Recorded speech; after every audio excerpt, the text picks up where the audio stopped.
Hey, it's the Fireball Paul Show. It's August 19th. Special guest here, Scottie Bryce. Scottie Bryce has been the drummer of the Over the Hill Gang. Am I right? Yeah, one of the bands. That's one of the That's bands. one of the bands. But before we get into all that music, and there's a lot of it, let's hear where you're from. Where were you born? I was born in Leith, Scotland. That's the seaport part of Edinburgh. And music back then was what?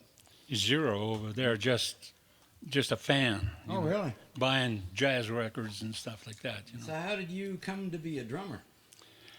Oh, because one of my friends was starting a band, and he said, "Scotty, come and play drums for us." I said, "I don't have drums. I've never played drums in my life before."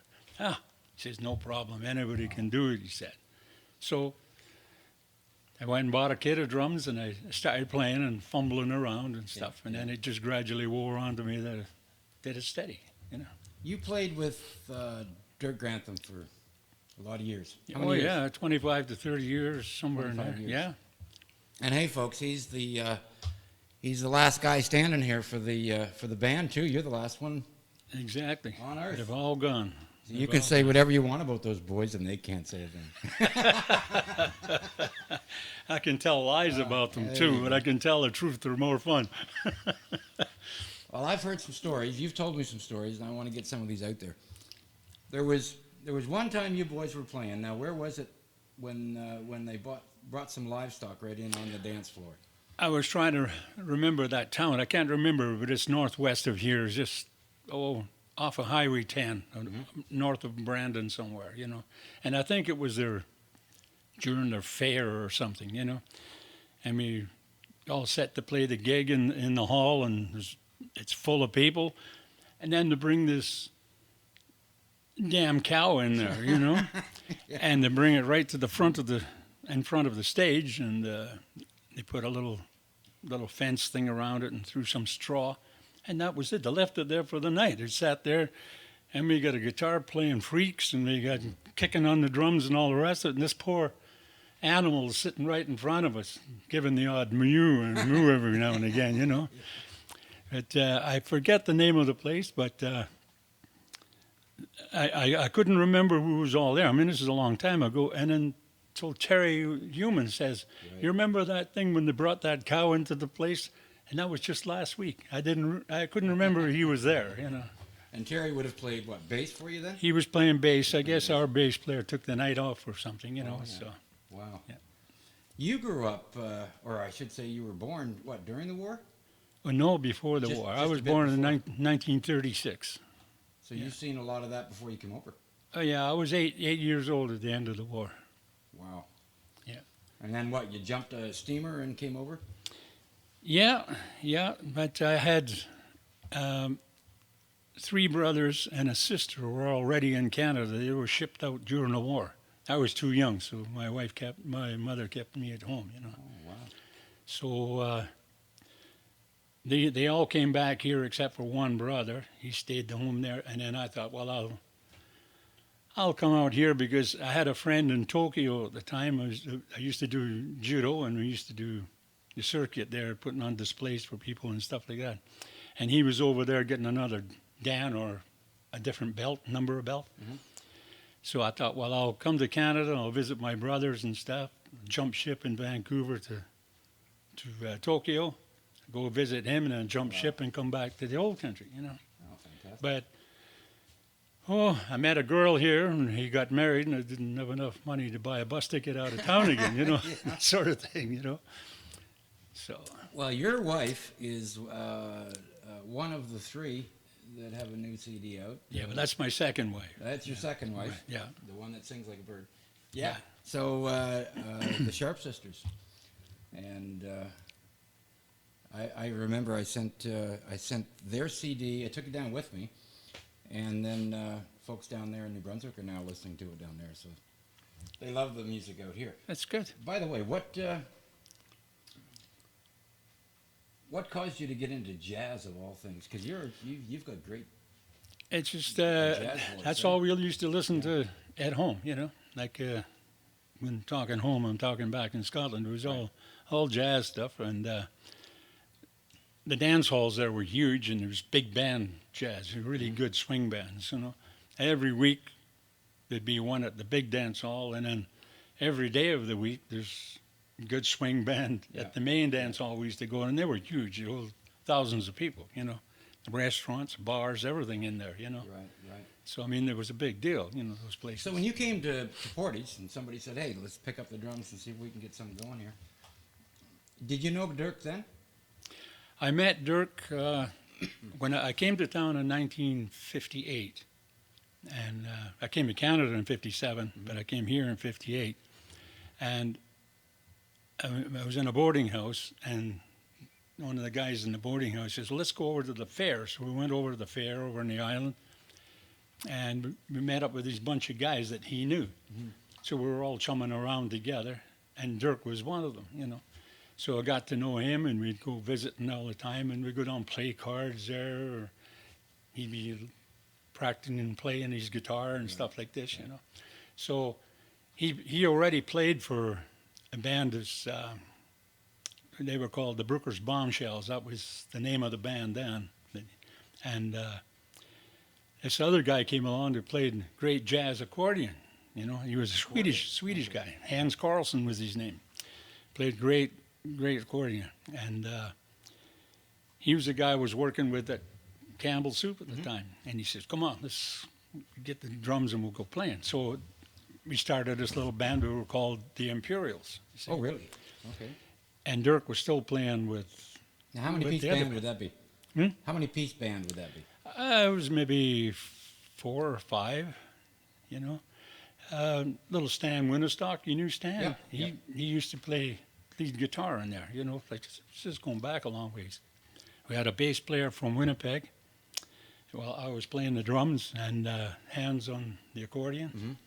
Back in those days, there was no such thing as vocalists, Nobody, Really? It was just all instrumental stuff, Yeah. So when did you kick in and started singing for the band? Oh, that was a lot later. We went through, I don't know how many singers and stuff like that, and they'd be leaving and stuff, like going elsewhere, going to different countries and things. And I had to fill in one day, So they said, "Well, heck, we're not going to be looking for anybody else. You're doing the singing from now on." So I sat and played the drums and sang at the same time, That seems to me to be a hard job. I mean, the first band I was in, Pete, our drummer, one of the singers bowed out. He thought he was going to sing, and you could hear the beat in his voice, every stroke of that stick, and he just couldn't do it. There's Phil Collins can do it. You can do it. I don't know too many drummers. Maybe the one from, oh goodness, what's his name? Take It Easy and all those songs he did back in country days. Well, some of that is very easy. I mean, if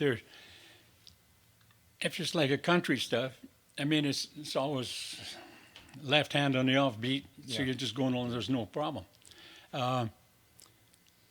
Since I used to be tricky stuff though. Yes, well, your drumming becomes what do you call it now? You're more syncopated.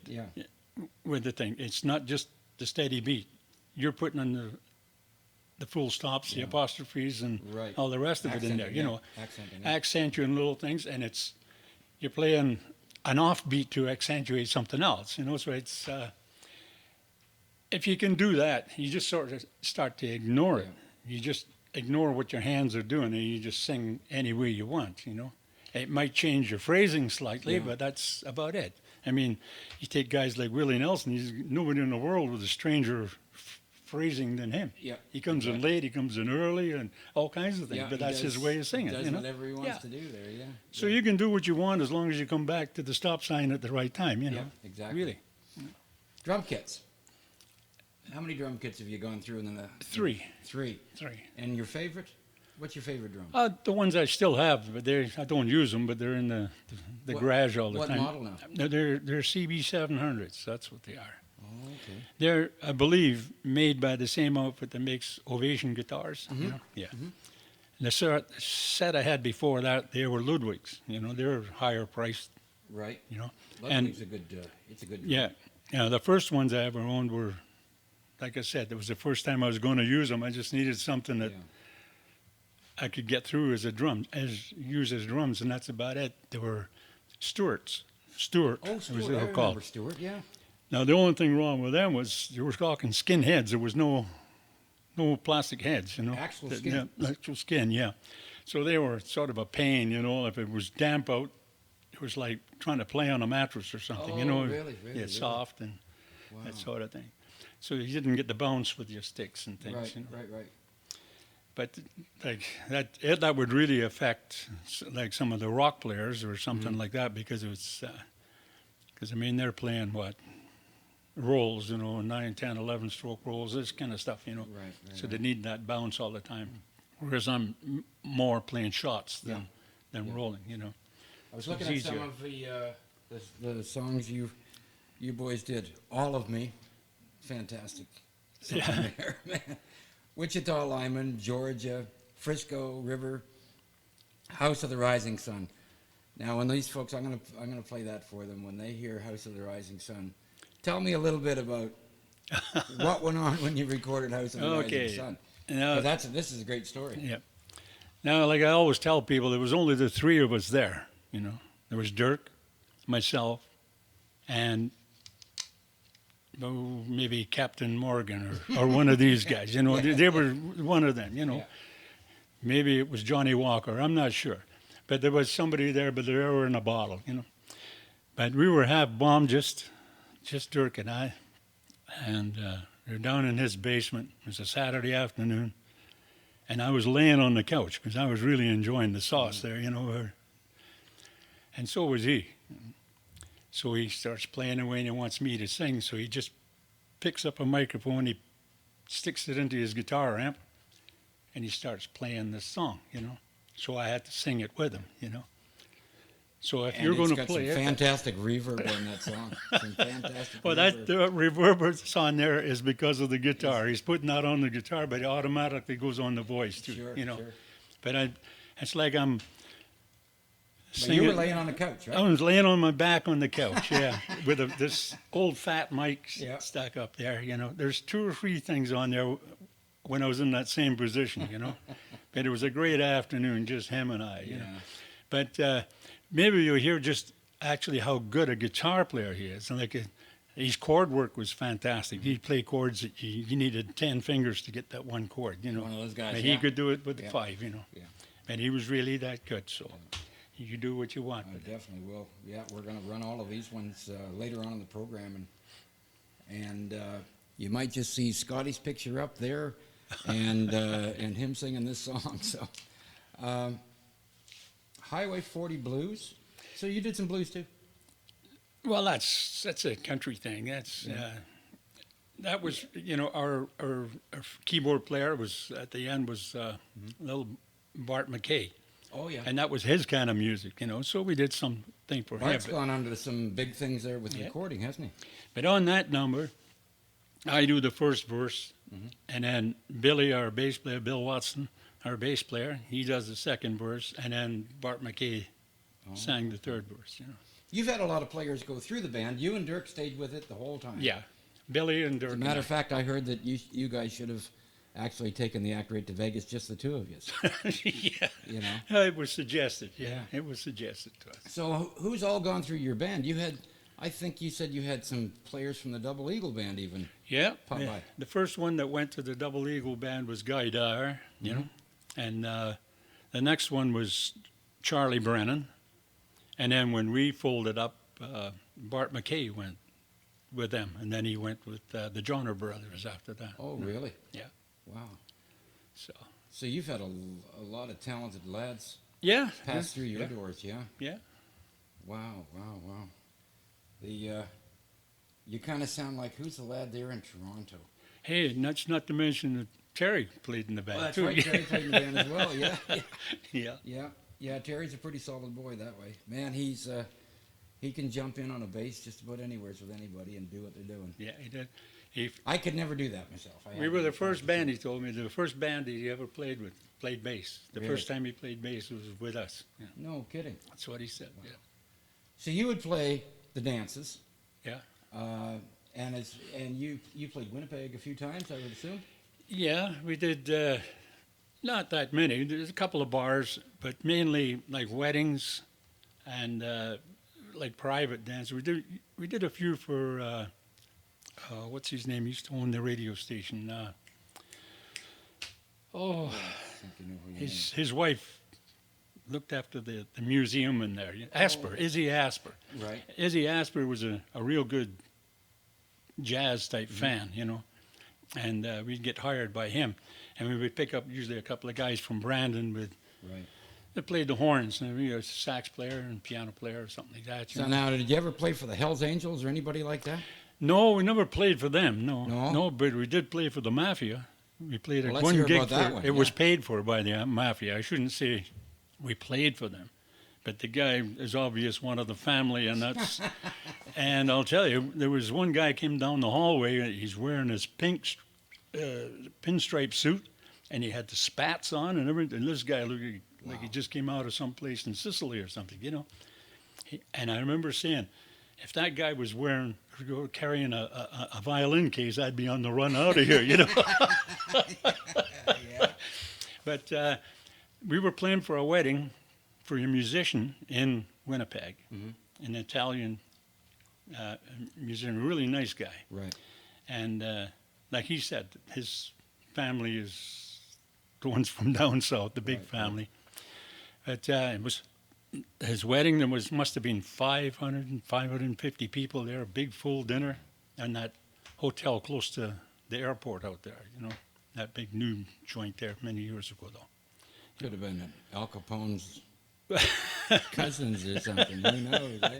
Well, let's see. You're not going to say nothing bad about them when you're there, you know. You betcha. You betcha. You know, hey, they pay you good money. Oh yeah. The only thing that was weird there, we were told to take our wives to this thing, and we did. And of course, the Italians are lovers, you know. They like the amor, you know, that sort of thing. So the women are being hustled onto the floor to dance with and whatever. So they were doing most of the dancing. We were doing the playing. And my wife says to me, my backside is just sore. And I said, well, from what? She says, getting pinched. Oh, You know? really? Yeah, and the other ones were complaining the same thing. Every time some guy would dance by them, he'd pinch the rear end, you know. And we were told it was a compliment. You're complimenting them by doing that. We do that here, you get shot, you know. Yeah. But I guess Polite they're way all of from the greeting old in country. Chicago, I Yeah, guess. yeah. That's the way things were in Italy or Wow. Sicily or wherever they came from, you know. They loved your music, though, I bet. Oh, yeah, we Yeah. got along good with them. But the guy that we were playing for, he had a real good band in Winnipeg, and I just, for the life of me, I can't remember his name, you know. But Hans, our accordion player, and Turk met him when they were going to school. They were both taking courses up in the college in Brandon, you know, and they met him up there. And they got along. They even did a few gigs up in Brandon while they were there, you know. Wow. So when he got married, he got a hold of us to come and do for his job for him, you know. You've played down at probably down the hangars down at Southport, am I right? Oh yeah, we played there for the They Timmy were dances big and that parties, too. yeah?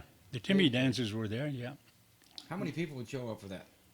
Oh, I don't know. They're moving all night, but it was two hangars. You'd go in one, and other games and stuff were going on in the other. You know, I bet there was little. I don't know what would pass through there in the night. Maybe a couple of thousand or something like that. Wow. I'm not sure. You know. Pretty good crowd. Oh yeah. Pretty good crowd. Yeah. But they were all on the move, and it was a big place. You know, you can lose 1,000 people in there. You know. Oh yes. Yeah. Oh yes. Yeah. I was just out to your place. When was it? Was it 2 weeks ago? Yeah. We had a little party there for Tom. Mm-hmm. Tom Howie's passed since. He's another musician from Portage. And yeah, you got a stage in your back property there, man. That was a good time, really good time. You got out the big speakers and lots of power, lots of power, and everybody sounded good. And was Guy Dyer there? No, No, he wasn't.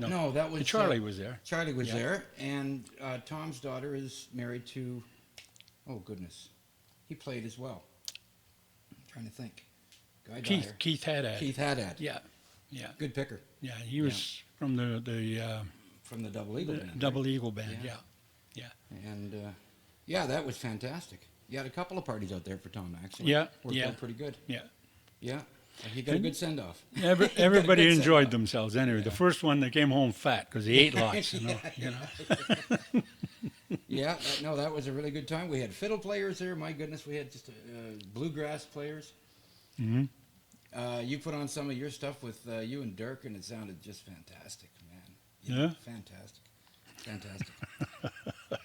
So when did you did you give up the music? When did you give up playing finally? Oh, it was in the late 80s when I gave up. You know. Yeah. Yeah. So, And so the members of your original band, Dirk was always with you then. yep. Yeah. Isn't that something? Yeah. And yet you went through all of those musicians and I'll tell you one thing. You don't want to be the one that lasts the longest. No, I Yeah. mean it, because yeah. there's a lot of sadness, you know. Every time you miss Yeah, one, true. there's one you miss it, you Yeah, know. yeah. And then, like, I've missed them all, you know. So Yeah. every now and again, it kind of chokes you up a little bit, you know. Yeah, what the heck. But thank goodness for recorded music because we still have it. Yeah, well, I was Yeah. lucky about some of this stuff. Yeah. Was there was somebody with an old what do you call it, a ghetto blaster cassette, and they'd just stick it on the stage or move it around. So, like when I got these things, I had to try and clean them up a little bit, and Well, the you've got a bit tapes. of a studio in your house too, eh? Well, just my cave. That's all, you know. But it's you know, the old tapes that get stretched and stuff like that, and you're trying to compensate it, and, you know, with all kinds of things like that. So, and yet the balance of the music's out because this thing's sitting in one part of the stage, Right. and you may be able to hear the frontal speakers, which is okay, but then you're not hearing the instrumentals as quite as well, or if it's too close to this instrument, you hear more than the other one, you know. Right. So your balance is gone a bit, you know. If you're back far enough and record it, then you get it as it really is. But some of that stuff, maybe the keyboard, you know, maybe a little bit too loud, or the next thing you know, you hear nothing but the kick on the drums or something. So you're just passing by there, Right. you know. Right. But they're not all in single channels, so I can't change them, you know. If I change it, you change something else too, you know. Now I'll ask you a question that they asked Charlie Watts. What's your favorite style of music? Because I was surprised when Charlie said country. Charlie Watts from the Rolling Stones said he loved country. Yeah. And I thought, well, I'll ask Scottie Bryce, what's his favorite music? Well, it's jazz. It's what always I been jazz, prefer. yeah. I can take any kind of music, and in certain parts of all kinds of music, I'll really love. I don't even mind a nice opera, you know. Yeah. You know, like one of my favorites to say in the opera would be is Elizabeth Schwarzkopf singing the aria from Madame Butterfly. That's my favorite in the opera stuff, you know. And I just love that kind of thing. I don't want a steady diet of it, but It's funny, when I was a kid, I wasn't really into jazz. Since I've been listening to what you've been doing, I've been starting to listen to jazz. Because I always considered it was way too progressive for me. I don't know why. And it seemed like everybody wanted to take a lead. Everybody took a swap off on the lead. Yeah. It might be the saxophone, might be the drums, might be whatever. Yep. And now I'm starting to really appreciate that. yeah. But the other thing on that is you like that kind of music, but you don't ever get a chance to play it, so That's you right. don't get to enjoy the other side of it. Instead of just listening, is being part of it. You know, Yeah. you don't get that.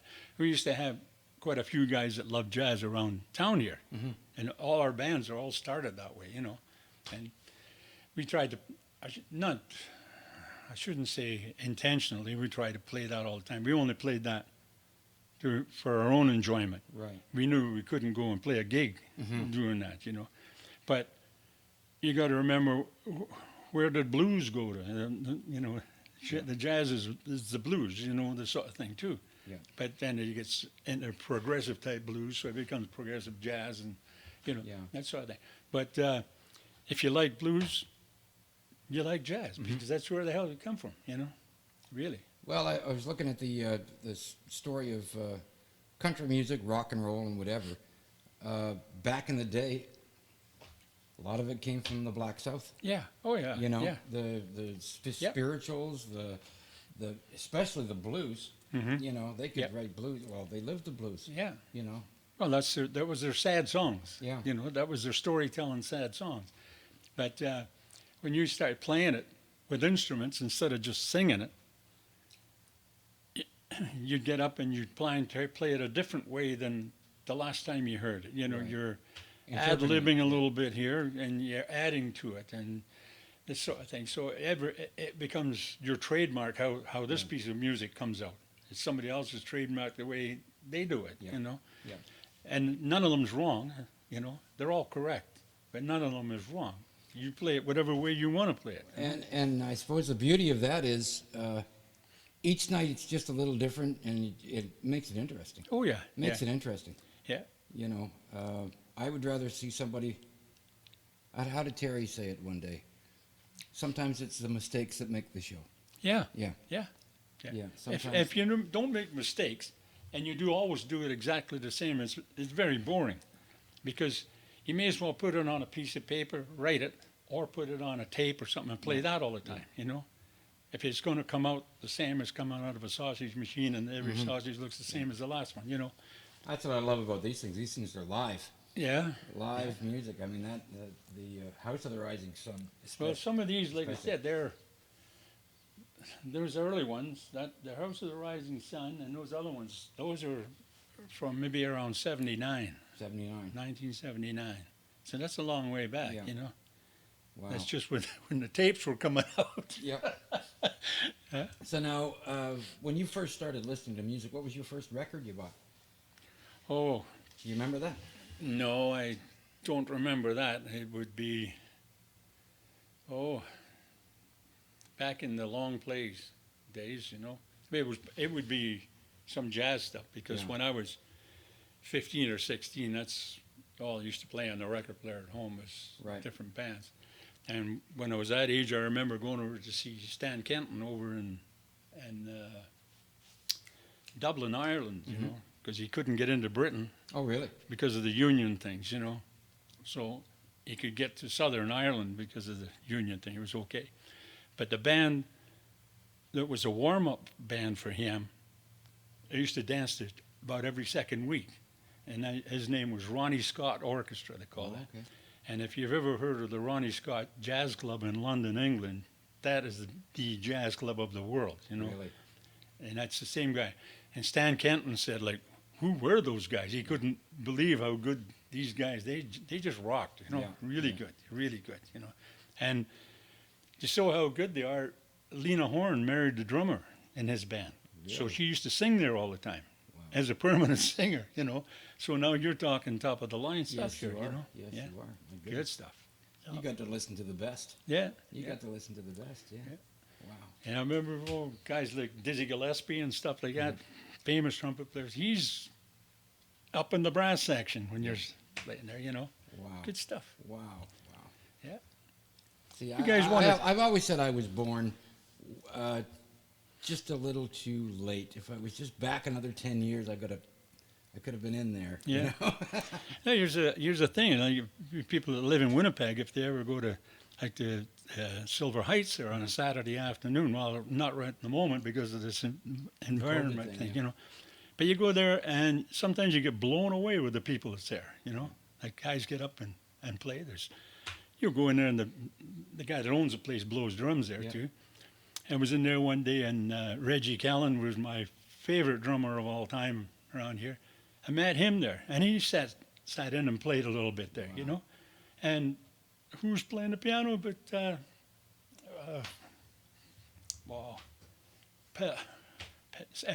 Paley, Ron Paley. Oh, Ron Paley. I'm getting old. I can't remember names all yeah, the yeah. time, you know. But Ron Paley's blowing away on the piano there, you Wow. know. Great stuff, you know. And you go there and have yourself a couple of beers. You're what, 83? Yeah, I'm just You're going on 83. You 84. got a I'll pretty be darn good 84 in a memory month. for 83. Yeah. But then again, you've seen a lot. Oh, There's a lot to see and a lot to forget too. So you've seen a lot. yeah. Man, oh man. I'd like to see it all over again, but, you know. I was going to ask you that. If you had to do it all over again, what are the highlights of your music career? Oh, the highlights would be back in the 80s, I guess. That was when it was the most fun. Mhm. The most fun. You ever have to play for some dignitaries or anybody like that? I don't know. Not that I can think of. There's nobody better than yourself. I mean that. As people, no, Yeah, no, yeah. maybe better musicians, yeah, Yeah. but Yeah. but to me they're just other people. Yeah. And they enjoy the same things you do, I suppose. Well, I will say one thing. I met you. Really got to know you in the last couple of years. I'd see you on the street, and I'd say, "Oh, that's Scottie Bryce, and he was a drummer." Da, da, da. And then I started hearing these stories, and then when I got to meet you and hear right from the horse's mouth, you've had quite a colorful history when it comes to music. Yeah, yeah. And I still couldn't believe. Okay, you're Scottish. What brought you right to the center of Canada? This is smack dab right in the center of this country, eh? Yeah. Wow. A great big bus with a greyhound on the side of it. No. Now, actually, I came out here on a train. Yeah. Sailed over. When I came the first time, I sailed to Montreal, and I got the train from Montreal to here. Then I went back home to a funeral. And when I came back, next time I came back, I landed at St. John's, New Brunswick.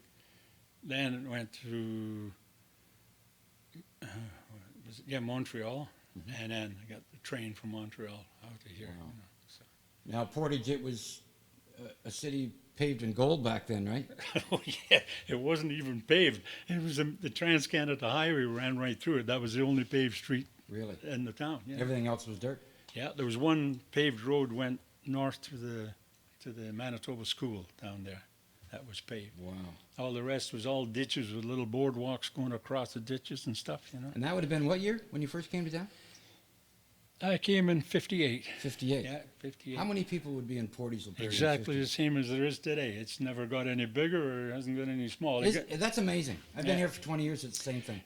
Well, it looks like it might be getting a little bigger now, but we were getting close to the 14,000 and then they moved the base, Shut that base down and then this base, what happened. And that brought us back down to that 13 or high 12s or something, and that's where it is again. Huh. All I know is I've never seen a town with so many musicians in one community this size. Yeah, well, there's lots of them. But when you're in a small town and everybody's gung-ho to get going and stuff, you'll always get musicians playing because there isn't enough bands around to keep the amount of marriages going and all kinds of stuff like that, But what else are you going to do when it's 40 below in the middle of winter? You get to somebody's house, and it was worse then than it is now because you couldn't get around the streets then. Yeah. Now the streets are paved, and you have machinery cleans it. Sometimes you get a snowstorm and nothing's moving for about a week, Really? So you find somebody's house that's got enough booze there to keep you going, and some vegetables and food, Yeah. So you stayed there until it was over. Have a little house party, So man, you learned a couple of new tunes in that time. So. Well, that's what I figured when I came to this town. You either, because it's like 9 months of winter, it feels like. When I first came to town, it was at 40 below. And you either played a guitar or you sported a hockey stick, one or the other. I mean. Yeah, there's nothing to it now. Anybody can handle the weather here now. They can. Sure they can. Yeah. Well, Scottie, thank you so much. Thank you, my boy. Appreciate it.